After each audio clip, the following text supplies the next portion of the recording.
Well, we could start recording at any point. Usually our little chats are really influencing other people. So, I can officially say welcome into the Journey Home, the Story of Us. We started recording. We do often chat beforehand. People that come in and would like to hear story time, you could also get behind the scenes chats of deeper things that we discuss before we start. I'm here with Bucky and a lot of the stories from Tales on the Winds of Time. Hello, Bucky. Hello, Rose. How are you doing today?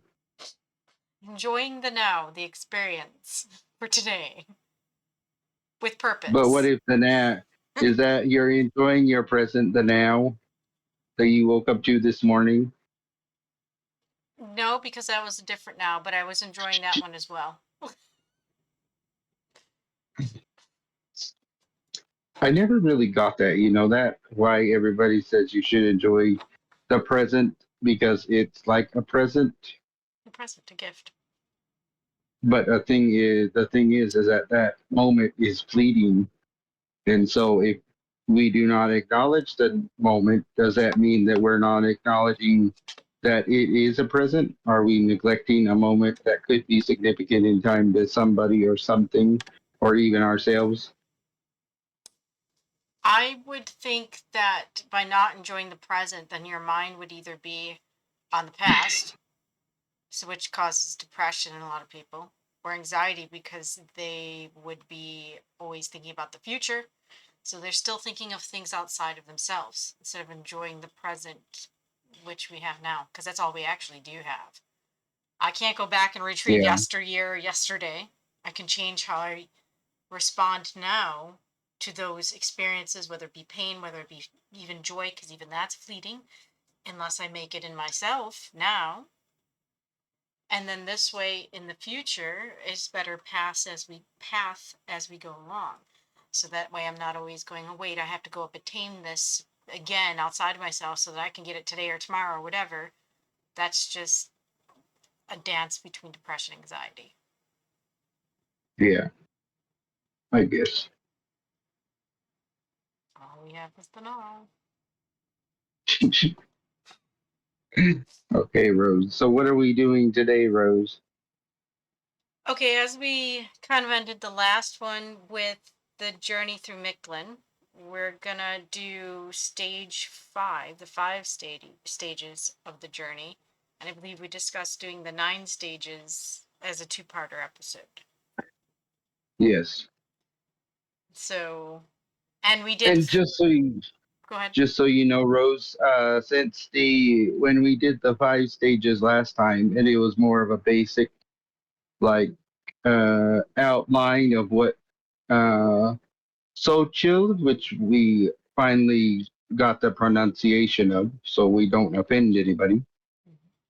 But it's more of a basic outline of what he is going to experience in his 5 stages. But in the next one, the 9 stages, which went into a bit more detail, I went into a bit more detail into what he experiences there. Awesome. So we get a little bit of the underworld journey, which was and is synonymous with, because you also have an Egyptian one that you kind of started, and Yeah. Viking and all the understages. I'm sure some people have enjoyed. I think it's a video game, the God of War, and some of the underworld stuff is in there. But so again, all of them are related, but this time we get kind of our own feel for the character and how we can want to relate or how we view the character. You get to um, empathize with the character. Yeah. Okay. And then in another story on the Discord, if you want to join the Discord, we I have one where I looked into how indigenous people honored their deceased ones, and how I took it back to where how Creator would have explained that how each way they honored them is a way to not only acknowledge the person when they were alive, but also keep acknowledging them like they're not lost to I don't know if you've seen that one movie or whatever. That in that movie, um, he the person was in the afterlife and he was forgotten, so he pretty much just passed away again because nobody carried on his memory. No, but again, that would be like we were talking about memories. A lot of people exist only in people's memories now. So Yeah, if the last person, which I think goes with, there's Egyptian myth, it's about the name. That's why they carved their name on the stones, because as soon as people forget, the last person forgets who this person is. They don't exist anymore. yeah, They were to be reincarnated in a way. yeah. So I just thought that was interesting. Since we were on the whole Underworld thing, I was like, well, I'll look into that, and then I'll be able to give you a little glimpse into that. I would like to read that one at some point, so maybe after this series, or we can throw one into it. Maybe when we get to the next one, we can put like a little one in there and see how they're all related together. It'd be awesome. And you have wrote more on some of these. What was the horse that you had the other day? More of like the kind of like scary cryptid kind of things or demon things or Oh, whatnot. that Yeah. it was Luke Galave or something like that. Yeah. So diving Yeah, more into the shadow aspects of the human imagination or even the entities that are kind of energies that are still maybe skulking around in other spaces that bleed into ours. That's yeah. karma. Karma might be one of the words she's Karma's like, spoken. Karma's like, yeah, I agree with that. She's like, stop skulking around here. All right. So I will start the first one and then we go back and forth like we did before. Yeah, ladies first. Thank you. All right. So we're starting stage one. Okay. So Xochitl's soul embarked on its journey through Mictlan, starting in the first level of the Underworld. Here the soul faced a river to cross, which was guarded by a fierce dog. Xochitl remembered that in life he had always treated dogs with kindness, so he approached the creature with respect. The dog allowed him to cross the river safely. As Xochitl stood on the banks of the dark, swirling river, he felt the weight of the journey ahead. The air was thick with the scent of damp earth, and an eerie silence enveloped the surroundings. The river was said to be the first barrier between the realm of the living and Mictlan, the land of the dead. The fierce dog, a massive creature with a coat as dark as the night sky, stood resolutely at the river's edge, its eyes glinting with an otherworldly intelligence. Xochitl took a deep breath, recalling the warmth and companionship dogs had often brought him in life. He approached the guardian with measured steps, bowing his head slightly in acknowledgement. Great guardian of the river, he spoke softly, his voice steady despite the anxiety bubbling within. I have walked this earth with love for all creatures, and I come to you with respect. The dog cocked its head, its ears perking up at Xochitl's words. It seemed to sense the sincerity in his heart. He reached out a hand, palm up, as a gesture of trust.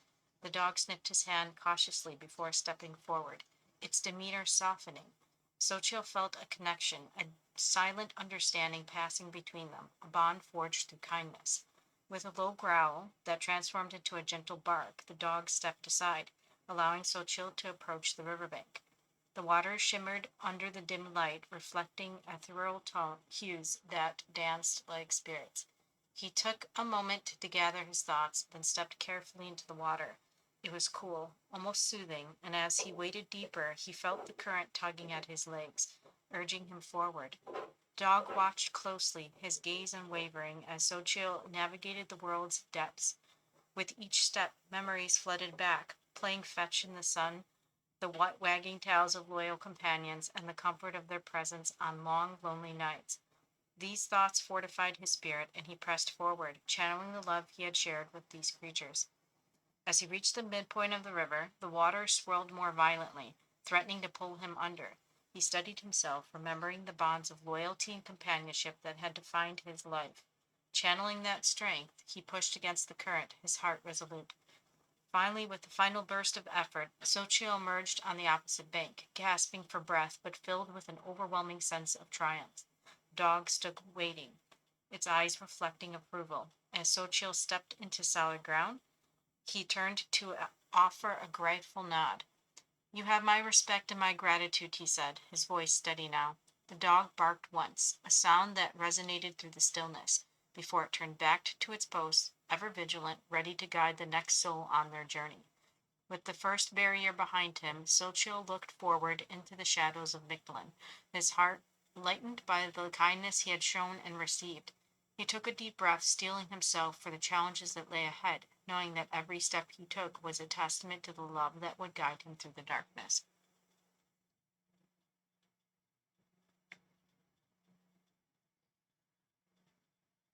I like how that one turned out. It's kind of reminds me of every, well, again, every animal creature that passed over, and I believe some people have it where when you get into heaven or the space that is the afterlife, that the spirits of those animals will recognize you. They'll, whether how you treated them, even did you treat them with kindness and love. So it's kind of like the weighing of the heart or clearing of the heart as you wade into the water. I kind of love that one. Yeah. It also sort of goes towards the river Styx too. Remember the boatman leading you across the river Styx? Mm-hmm. That would be Chiron, and you put the coin in your mouth so you can pay the ferryman. Yeah. And then usually there's the dog. I think it's Cerberus, the three-headed dog that guards Yeah. Hades, which would be, well, hell, but still it's the underworld that is Hades. You have Tartarus, which is hell, and I think it's um, Elysium, the Elysium Fields. Yeah. A big dog. Just give him a scratch under his chin. He's fine. It's crazy how that dog understood English or whatever language Socho was talking to him in. It's easier for humans to understand dog than it is for a dog to understand English. It's like they feel Yeah. threatened, just give a snarl or wag something of a tail that you might not have. Just shake your butt. Yeah. But there are dogs, probably animals that understand like Russian and German and like Spanish and all that. True. It just depends on how they want to pay attention to it. So, Yeah. Karma just, I'll give you an example. Karma, at least she knows the commands. Just whether or not she wants to follow them or not is up to her. Yeah. All right, I believe you have the next as he progresses into the underworld. Yeah. Stage 2. I need to come up with better names for these. You know that? In the second level of Mictlan, Xochitl faced a field of thorns, which cut and scratched his soul as he tried to make his way through. However, he remembered the times he had helped his fellow farmers clear fields, and he used his knowledge to navigate the thorns safely.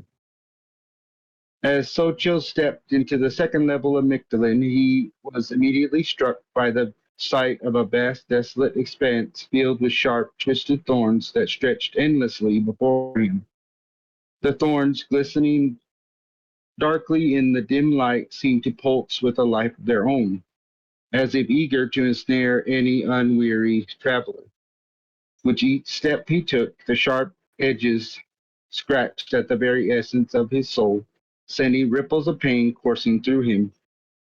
Yet amid the discomfort, a flicker of memory ignited within him. He recalled the countless hours spent under the sun, laboring alongside his fellow farmers to clear fields choked with weeds and brambles. The camaraderie forged in those challenging moments gave him strength. Drawing upon this experience, he focused on the lessons learned from his earthly toil: patience, resilience, and the importance of strategy.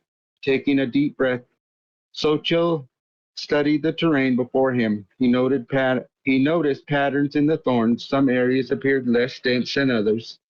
With careful movements, he began to navigate the field, recalling how he and his friends would use tools to create paths through the thicket. He imagined himself wielding a machete, not to clear the thorns, but to find a way to weave through them.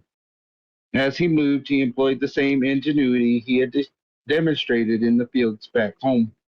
He shifted his weight, stepping lightly on the more forgiving patches of ground, avoiding the more treacherous thorns. Each successful step reinforced his determination, and he began to visualize the thorns as obstacles that could be overcome rather than as insurmountable barriers. Gradually, he began to find small openings and gaps in the thorny landscape. He, with each passage through these narrow corridors, he felt the weight of his journey lighten. The thorns, though still menacing, became less intimidating as he honed his focus and embraced the rhythm of his movements. In moments of particular difficulty, when the thorns seemed to embrace him tighter, he paused, closed his eyes, and conjured images of his fellow farmers. Their laughter, their shared stories, and their unwavering support filled him with a renewed vigor. He felt their presence beside him, urging him onward. After what felt like an eternity of careful navigation, Xochitl saw a faint glow in the distance, a promise of liberation from from the thorny prison. With one final push, he summoned all the strength he had gathered from his memories and the bonds of friendship. He surged forward, breaking through the last barriers of thorns, and emerged on the other side, breathless but victorious. As he stood there, the pain of the journey began to fade, replaced by the sense of accomplishment and clarity. Xochitl realized that the trials he faced were not just physical, but also a testament to the resilience of spirit nurtured through community and shared experiences. The journey through the thorns was a reminder that even in the darkest places, the light of memory and the strength of connection could guide him to freedom. So, as we talked about experiences earlier, so you could either take the pain and the suffering from it and twist yourself to be bitter or just angry and kind of push through those thorns and cause yourself more pain. Or, like he remembers, the laughter and the community with farmers, which is, as you said, liberation from the thorny prison. It's literally just, a, it's love, it's joy, it's happiness, instead of causing ourselves more pain with thorns. Let's just, browse through it. No, thoughtful, careful responses. It's a beautiful section. Yeah. And did you see at the end how I had to throw in that, oh, well, he, how it was all better that he went through that sort of thing and how he used that to be like, oh, I can push forward, do whatever happens next. Yep, it's what gives us strength. How many of us suffer through things and they're like, how many are like even just, okay, well, afraid of pain even? And so fear will paralyze you from even making a decision or going forward, right? Whereas as he's going through Yeah. it, like you just said, and it's just like that gives you more like fortitude to go through the next one. I'm not afraid of the thorn, right? Yeah. And how much you learn from the experience itself. So that's, you learn how strong you are, learn resilience. How do you bounce back? It's not like we're not going to go through anything without suffering. I mean, how else do you know the hot water if you're in cold your entire life? Yeah.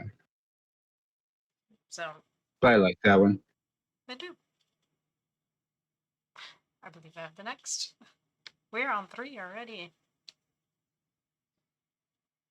Okay, on the third level, Xochitl encountered a fierce wind that threatened to blow him off his path, but he remained strong and resolute, recalling the times he had battled against storms and strong winds.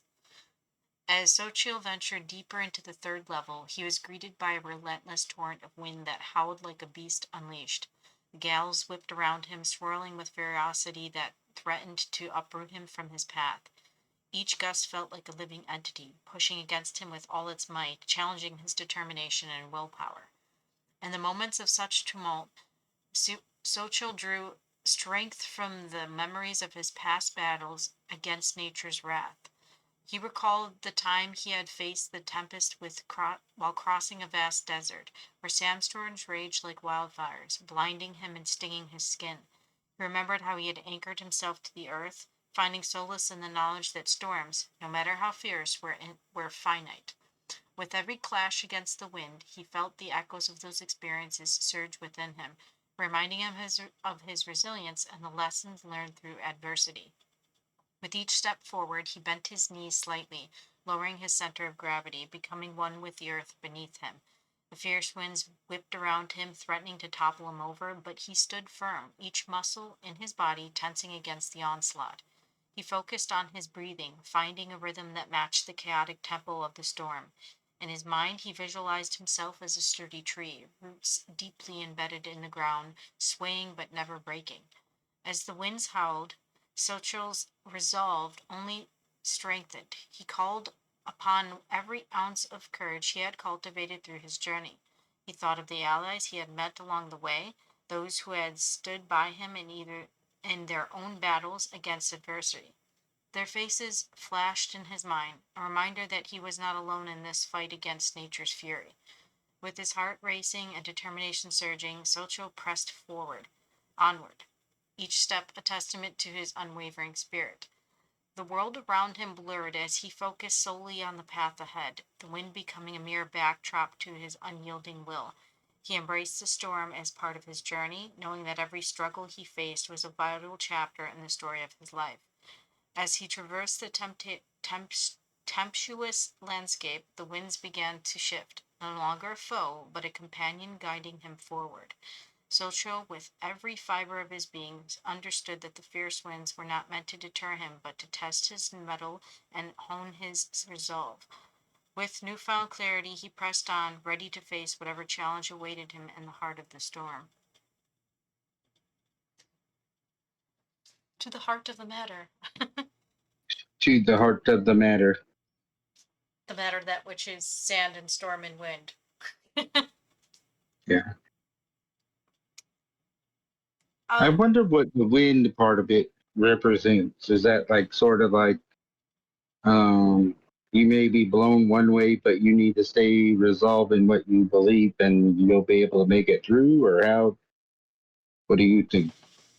well, like you were talking about the roots of the tree, how do you ground yourself knowing that, like in a sandstorm, you're not going to see anything, but you know that Yeah. there's a destination point. And so, how, what is it that is truth? That, like you said, all the winds are going by, kind of like the whole Wizard of Oz, and we see like the Wicked Witch, whatever, she's on the bike and she's going by, right? All these things swirling around, chaos of your mind, but what's the center point? What stops the spin? Yeah. The fortitude, again, even in the mind. So, your truth. Some people don't see their own, like how many other people say, oh, you have to believe this, and then you're all of a sudden you have people running around believing because this person said so or that person said so, and that's who I am. As opposed to, Yeah. wait a second, there's a groundingness to it. Knowing yourself. I don't know. If you know how to put words together, though, you can make even the foggiest thing seem clear to some people. You could True. make them believe that they're like a frog or something in it, and they're just trapped inside this meat suit. And so we have to like put this machine together, and then all climb inside the machine, and we'll become frogs like we're supposed to be meant to be. Okay, so on that note, that would again, we're talking about reality then at this point, right? We're talking about how do we know? Yeah. But if you know again what's inside, what does it matter than what's on the outside? Although you can convince people, depending on how, a lot of people are always looking for something on the outside of themselves to tell them who they are, as opposed to knowing who they are, and everything else on the outside would just be a reflection of what's on the inside. Yeah. So you would think that here's the idea. Would you think that the storm would come? Because if he's fortified in the inside as he's going through this, you think that would start to reflect on the outside. But it also could be that the wind is a reflection of his inner of some sort of inner turmoil that he's going through. And once he stood resolved to where he was like, well, I can get through this because I've already experienced something similar, then you saw how the wind wasn't really affecting him as much. Mm-hmm. Yeah. Interesting concepts. And talking again, even about personally, taking these, how many people take these personally? Yeah. Once you just let it roll off of you, then okay, it's just the way it is at this point, accepting the way that this is the path. Those things don't affect you anymore. Yeah. I'm interested to know his next Very, adventure. very interesting. Yes. You have stage Then 4. I have a question for this next one after we read it. I have a question for you. Okay. Okay. This is stage 4. In the fourth level, Xochitl faced a treacherous mountain pass that tested his strength and endurance. He remembered the times he had climbed mountains as a warrior and used this knowledge. And using this knowledge, he made it through safely. As Xochitl approached the treacherous mountain pass, the air grew thin and sharp, filling his lungs with a biting chill. Jagged rocks loomed overhead, their jagged edges silhouetted against the pale sky, casting long shadows that danced across the ground. Each step he took felt heavier than the last as the weight of his armor and the memories of past battles pressed down upon him.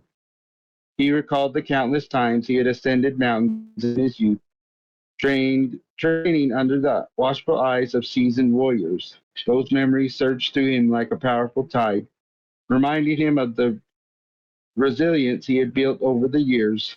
With each memory, he felt the fire of determination rekindle within him. Navigating the narrow path was no easy feat. Loose stones crumbled beneath his feet, threatening to send him tumbling into the abyss below. Xochitl's heart raced, but he steadied himself, drawing on his warrior's instincts. He remembered his training, the importance of balance and focus. He took a deep breath, allowing cold air to invigorate him, and shifted his weight cautiously, finding solid ground with each careful step.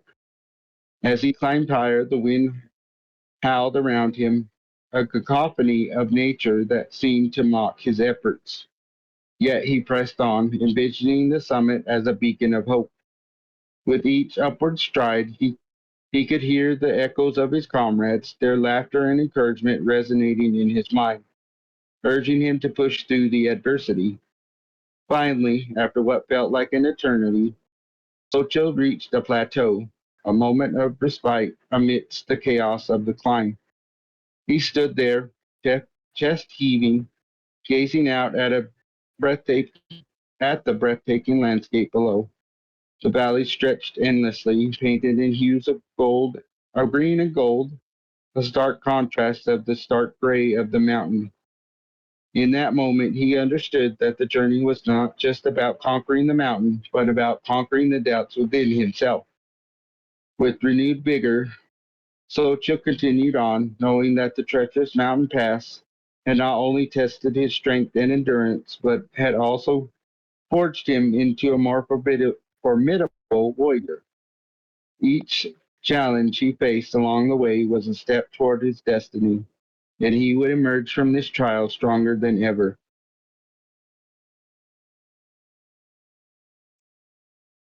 So, what is your question? So my question is, you see how we went from crossing a river in the first one, Mm-hmm. and then the second one we went across a field of thorns, Mm-hmm. and then the third one we went across basically like a canyon of wind, and now we're going up a mountain. And so my question is this like how some people say like you go up into the afterlife from where you started, or is this us climbing out of where we was up into something? I think they're one and the same because it's you're describing a soul's journey. So whether it be through the afterlife, in which there's Yeah, stages like this, or in life itself, a soul's yeah, enlightenment path, you have the waters of emotions, right? We feel the yeah. emotions inside of us. You also have the waters breaking, the waters birthing. You have the waters of the heart, and you have clarity, that which washes us, right? Even after death. Mhm. And then, as you said, you're ascending. So we go from this river, then we go into the thorniness that is suffering of being alive, even, but even in the afterlife, what we suffer Yeah. from our experiences and learning from those pains. And then you go to these winds, these canyon winds, these climbing higher, right? We end up getting more strength as we age while we're alive. But then those winds of turmoil, which could be things from the outside, again, from outside of us, our outside world that is in chaos, um, even our own voice, things that we've said that can cause turmoil in us. And then we climb this mountain, and this mountain, again, we're getting strength as you go up. But the mountain top, we always talk about many paths to the mountaintops. There are many paths, every single one is valid when you reach the mountaintop. So the soul's progressing and learning through, whether through an afterlife or a life here. And you see it in a lot of myths. They climb to Mount Olympus, right? All the gods are on Mount Olympus. Yeah. Like, what is I think even the Christian one, Mount Sinai or something like that, where God speaks. So you have all these places that are higher up, space, celestial, and they keep going up and up, ascending a soul's ascension path. How much? Yeah. So I would say that whether alive or afterlife, but I see what you're, that it's, again, it's going up a path, it's climbing, Yeah. both in So he's awareness. ascending as a person and as a spirit going to his final afterlife. His final, basically, life. What Yeah. would be his existence in the afterlife? Yep. Which which can happen. I mean, as many as I am able to do readings with the, thanks for the blessing of that, to connect spirit and people here, you can see that some spirits that did their job here in the 3D resonance we're in, they're in another resonance, another vibrational field, and they're continuing on that journey to learn from that particular side, that particular vibration that they're in. Some do, some don't. Some return back. Some don't either. Some keep going. So yes, it's a path that is the soul becoming enlightenment, because ultimately, again, if we think of ascension, why do they often look at stars? Points. Stars are lights. They're lights, illuminates. They're just an essence that's there. So how does your soul lighten? A lot of it is with Yeah. the mind. The word enlightenment means literally in light, in mind. So knowledge, Yeah. So experience. I just thought that I would ask you.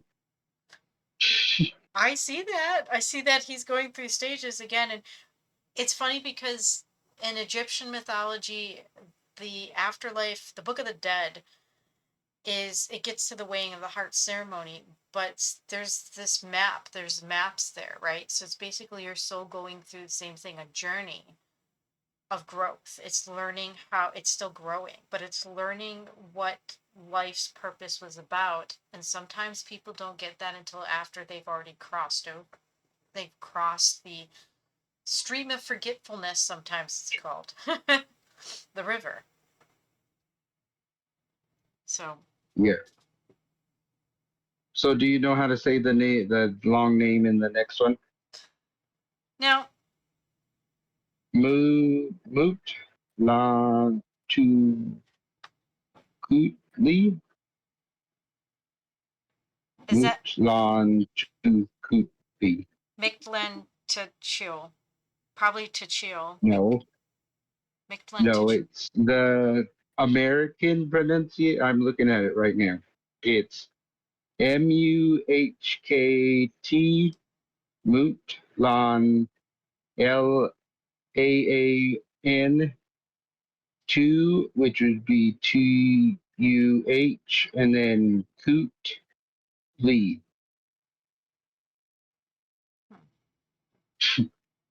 I don't see that word in I'm just there. kidding. It's at the very beginning of the last stage. Stage 5. I get Mict. Yep. I have Mictlan and Here he was confronted by the Lord of the Underworld, and then it says his name. Mictlan to Chuchil. No. Mut, That's what I just keep it, Mut, Mut La Lan Chu Kut Lee. to Kuchli. Makut. Mut La to Kut Lee. Okay. You got it? No, but we'll pronounce it. If not, I will sound Mut, it out slowly. Mut La to Kut Lee. To Mut Kutli. La to To Kut Kutli. Lee. Okay. Yeah, Mutla to Kutli. Okay, I got it. Okay. You probably pronounce all your words with it rolls off your tongue. And Sometimes. how I was taught to talk since I grew up speaking sort of native language, you don't talk with your tongue. So that way it doesn't you don't roll your R's and all that, Mm-hmm. because a lot of the native words are really like 15 syllables, and so you can't really roll your R's or your A, and yeah, there's a bunch of like different syllable sounding things, and yeah, so that's how I would say Mutla Chukutli. That's how I would say it, but it's up to you how. I'm just trying to make sure that we don't like offend any. But I yeah, see. Yep. And this is where we'd say we invite people in to show us this word. How's yep, that sound? we yeah, because I'm just looking at the It says American pronunciation, Mm-hmm. so I'm not sure if that would even be like viable to that, because it's more of a traditional name. So Right, yeah, and a lot of Aztec is some of it's mixed with some Spanish dialect as well, which is where you get Quechua. yeah, But I'm just telling you. yeah, okay. So But you got it. I will work it out. So stage 5. Finally, Xochitl arrived at the 5th and final level of Mictlan. Here he was confronted by the Lord of the Underworld, Mictla. The Lord demanded that Xochitl offer him a sacrifice, but Xochitl refused. He knew that sacrificing another being was wrong, and he would not do it even in death. Xochitl stood before Mictla, the imposing lord of the underworld, a figure cloaked in shadows and draped in the remnants of the lost souls that wandered Mictlan. The air was thick with an eerie stillness, punctuated only by the soft whispers of spirits who had long accepted their fate. Yet in this moment, Xochitl felt an undeniable surge of defiance rise within him. He had journeyed through treacherous realms, overcoming countless trials and tribulations, and now, at the very threshold of despair, he found himself facing a moral quandary that would define his spirit. The Lord of the Underworld, with his hollow eyes and skeletal grin, demanded a sacrifice. To him it was a customary exchange, a rite that bound souls to the underworld, a demonstration of loyalty and submission to the dark forces that governed the realm. However, Xochitl was not just any soul. He was a living testament to the principles he had upheld throughout his life. The thought of offering another being, a life that still flickered with potential, to appease Mictlan felt abhorrent to him. It was a betrayal of the very essence of life, of violation of the interconnectedness that he had always cherished. In his heart, Xochitl understood that life was not something to be bartered away lightly, even in death. He believed that every being, whether mortal or spirit, held intrinsic value and should be treated with respect and dignity. The underworld, despite its ominous reputation, was not a place meant to perpetuate cycles of violence and suffering. Rather, it would serve as a realm of reflection, growth, and acceptance of one's journey. Sacrificing another would not only undermine those beliefs, but would also transform him into something he had fought against for so long, an agent of death rather than a steward of life. Xochitl's refusal was not born from mere stubbornness, it was a profound declaration of his values. He realized that every choice we make, especially in moments of despair, reflects our character and shapes our legacy. By standing firm in his decision, he sought to illuminate the path for those who might follow him, to show them that even in the darkest of places, one could choose compassion over cruelty, understanding over domination. As he looked into the depth of Mictlan Xochitl's gaze, Xochitl felt a quiet strength wash over him. He understood that the lord of the underworld thrived on fear and submission, but he would not allow himself to be a pawn in that game. Instead, he chose to confront his own morality and dignity, embracing mortality and dignity, embracing the idea that true power lies not in the ability to take life, but in the courage to uphold its sanctity. In that moment, Xochitl became a beacon of hope, challenging the very foundation of the underworld's darkest traditions. And in doing so, he not only honored his own spirit, but also the spirits of those who had come before him and those who would come after. Impressed by Xochitl's bravery and integrity, Mictlan Xochitl allowed him to pass through to his final resting place. Xochitl's soul ascended to the heavens, where he was greeted by his ancestors and joined them in eternal rest. So, what do you think? I like that because, again, standing by your own values, the sanctity of life, instead of going by what we were just talking about, somebody demanding that you believe in something. Adhere to yourself, which would be those winds that swirl around you. Yeah, And a line I used earlier today was that we show by example. Some of us carve a path, and every path will be different. Every person's even down the carved path will be different. But some of us also tell, right? People tell you go left, go right, as as not allowing the person to experience it themselves and have that growth. And so here you have this formidable lord who's offering, he's telling you submission, and you can get in if it just costs you this, right? It costs you something else, but the cost of what? Everything that he gained is his soul expression, his soul experience, all the light that was gathered within him. yeah. And then also, do you think that the cloak, or yeah, the cloak that the Lord of the Underworld wore was the souls of the people that were sacrificed by other people? Yeah, because he what he's asking is something to feed the ego. It's still fear, right? Fear Yeah, is ego. So ego is basically your shadow aspect of yourself. All the things that you don't want to shine the light on, the things you don't want to look at, you hide in the shadow, right? So all those shadows, all those things are people's egos. And the ones that don't pass are the ones that are still full of ego. They haven't learned. So he's wearing the fears, the hate, all the mixed emotions, the lower vibrations of others. yeah, They're interesting concepts. And like I said, even in life. So even put yourself in Xochitl's shoes. What would a person do?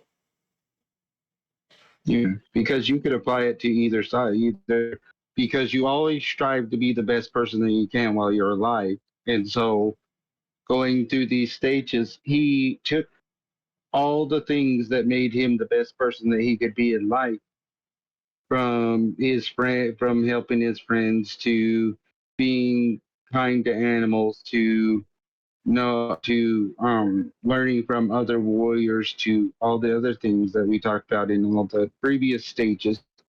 And he took that into the afterlife and stood resolve on who he was in the afterlife, even though, some people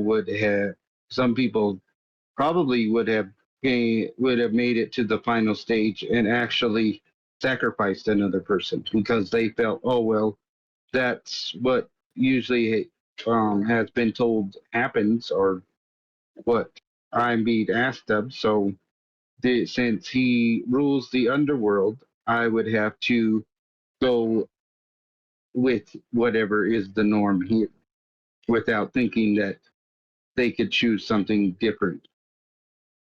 It's one of the principles or morals that was taught to me by somebody, but also the ones who follow. Again, talking about stewardship, is first to do no harm. So if you're causing harm to another being, you're just perpetuating karma. You ask yourself, are we here to cause that harm? It Yeah, doesn't. And how many things, though, how many laws do we have out here that cause people harm? Even though they're a law and it's what people somebody agreed upon, and I say everybody agreed upon to follow it, but does it cause harm? It causes a lot of harm. So just because it's the commonality doesn't mean it's the correct thing to do. yeah. I mean, we could continue cutting down all the trees, and then what are we left with? A wasteland. No food. Yeah, they really did learn that in California, didn't they? Chopped off the whole forest and then the whole mountainside came tumbling down.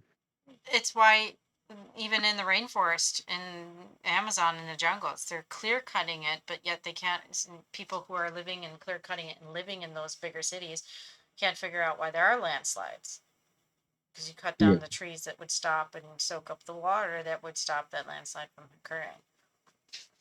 It happens in a yeah, lot of places. So there's a way to coexist again as stewards to be taking care of what we're in. I think we had this discussion before. There's a difference between when we go to a party and everybody's respectful and they kind of sit down and they're enjoying each other's company, and the people that are in destructive mode and want to burn the house down and they throw stuff and they trash it. Why trash the place you're living in? That doesn't make any sense. yeah. I like So these you excited concepts. for the 9 stages one? I am. I want to see a little bit more of the expanded versions. Um, it does inspire me to paint more because you're talking about values, talking about soul. Um, it just, I don't know, it inspires the pictures of it. What does it look like? What does it feel like? What is a one small speck of a soul against a giant winds or even thorny, large field of thorns? That kind of mind boggling madness in a way, but to have somebody actually go through that and still stand at the end. Yeah. That would be an interesting storyboard to paint, or even just stories to paint. So thank you. That's an inspiration. And along the lines of the concepts that I had discussed today earlier in another chat thing, and I briefly read something and put it out. But along the lines of, again, everybody's on a journey to the top of the mountain. Everybody's trying to get there. We could, you can get there in the roofless sense, like we just saw, where somebody, oh, take a life, it'll be easy that way. But it takes you back to the bottom, because the journey up the mountain is the journey of the soul's progression, morals, of stewardship, of companionship, of compassion and love. You can do this, and even though it seems daunting, it's part of the growth, and gives us more understanding and respect for the connections we have with each other. Yeah. So just because somebody's path is different than ours doesn't mean it's not wrong. It just means it's an opportunity to learn what you learned on your path. So thank you, because these stories are helping us people out here to understand what you've learned on your path and how you express it, how you see it. And like we said, we hope to invite more people in. We had your cousin the last time, so I'm not sure who will show up the next time, but it would be lovely. More perspectives. Yeah. So thank you for again So allowing you, me to read. so you think we're gonna remember it's so chill next time? I think so. I've read it a few times, so yes. The bigger word, maybe not so much. I'll have to go back and really kind of look at that one. Mm, But hey, like I said, it's worth us having other people maybe put that on the poll. How do you pronounce this word? How would you pronounce it? yeah. Let's How put would it. you pronounce it? I might do that. I might actually put that out in there and put it in a little blurb in the section. Be like, help us out here, guys. All right. So with that, and I believe this was episode 9, which is odd that the 9 stages is going to be on episode 10, but we're coming into episode 10 after this. So this is episode 9. I will end it, and thank you again, Bucky, and I will put all your information in for your book and where you can find it at as well. Okay, Rose. Thank you for listening.